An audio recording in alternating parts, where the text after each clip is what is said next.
And we've got another SWAC Football Media Day preview here. We're now joined by representatives of Florida A&M University, and we've got their head coach, Willie Simmons. Coach, you've been to a number of these things now. How does it feel to be back in the mix with all these coaches that you'll probably have to go head-to-head at some point during the season or during your career?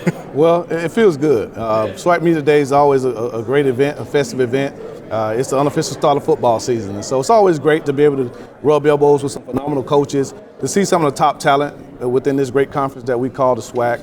And again, just looking forward to networking with the media and really being able to tell the message about Florida A&M.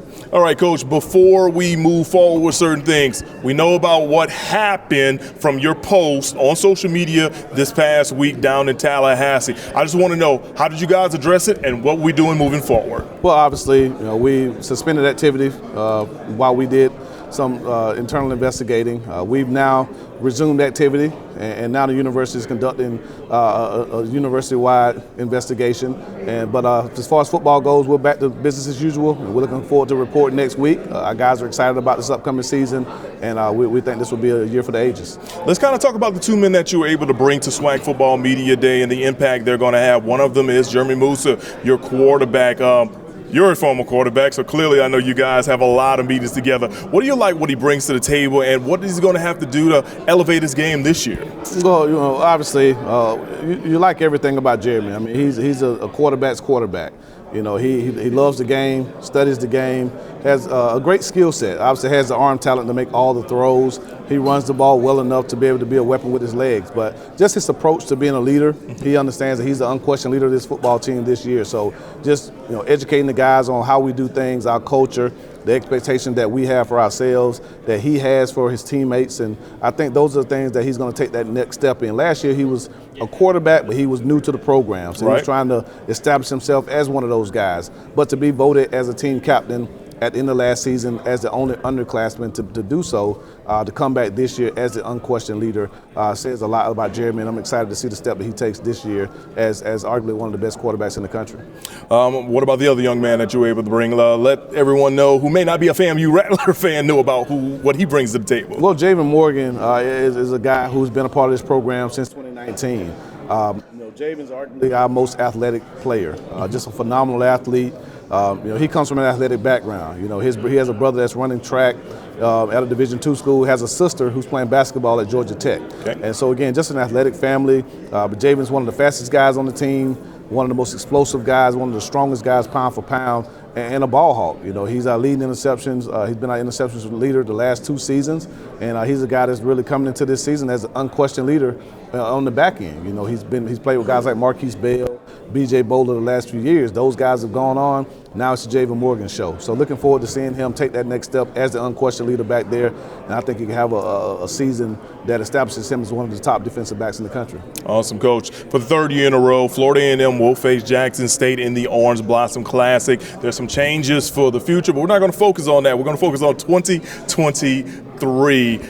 Would you have ever imagined when you guys first put that thing together that literally the winner of that game has controlled how things go in the SWAC? Well, no, because when we first put it together, we were members of the MEAC, and so we thought we were just playing a game against a SWAC opponent that our fans, we have a history with. But when we came over to the SWAC, it became a divisional game, and obviously that game has had all the ramifications or implications as to who represented the SWAC East in the championship game.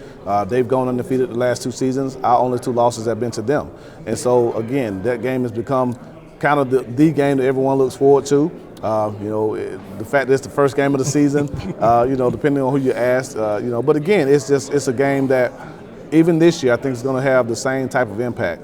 And but we don't want to make sure that we put all of our eggs in that game's basket. Right. We just got to prepare to go be 1-0. And so whether it's an Orange Blossom Classic against Jackson State or whoever it is, or whatever it is, our goal is to go into that game and come out 1-0. And how we prepare in this training camp will determine that, not the magnitude of the game.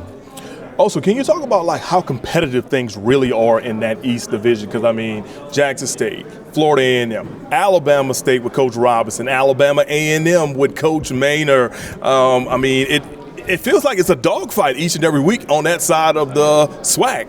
Well, I think the conference itself has become that. And I think that's one of the things that people will appreciate about football in the Southwestern Athletic Conference this year. I mean, top to bottom, you have talented football teams.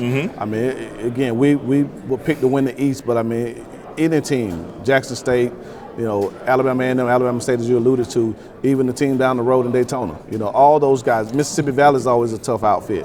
And so again, in this conference, there are no Saturdays off. You have to be prepared to play every week. And the same thing can be said about the West. Again, I don't even know who was picked to win the West. I haven't seen the rankings yet.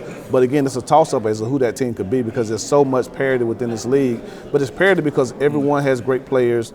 There's some really good coaches in this league. And again, that's a testament to the leadership of our under Dr. Charles McClellan to uplift this conference. And I think people will be excited about the brand of football they see in the Southwestern Athletic Conference this year. Coach, you talk about leadership, and clearly we've seen what Dr. Charles McClellan has been able to do. But you guys have some new leadership down in Tallahassee, and she's no stranger to the SWAC as well. Dr. Tiffany Sykes. Kind of talk about what she brings to the table to lead FLAMU into the next level, what they need to be. Well, Vice President Tiffany Sykes is a former collegiate athlete. Played at Virginia State, and so she understands HBCU culture. She spent time in the SWAC. She spent time in the CIAA. I think even the MEAC. So just her knowledge and breadth of just HBCU culture, I think gives her a unique perspective in how athletic programs are run. Correct. And then her experience as an administrator has obviously allowed her the expertise to be able to come in and do the things that needs to be done to uplift this program to be the top athletic program in the conference. That's her goal. That's our goal, and we're confident in her ability to lead us into that new era of FAMU football. She's coming in at a phenomenal time. Being a member of the Southwestern Athletic Conference, we already have, I think, 3 or 4 championships already with volleyball, tennis, and baseball.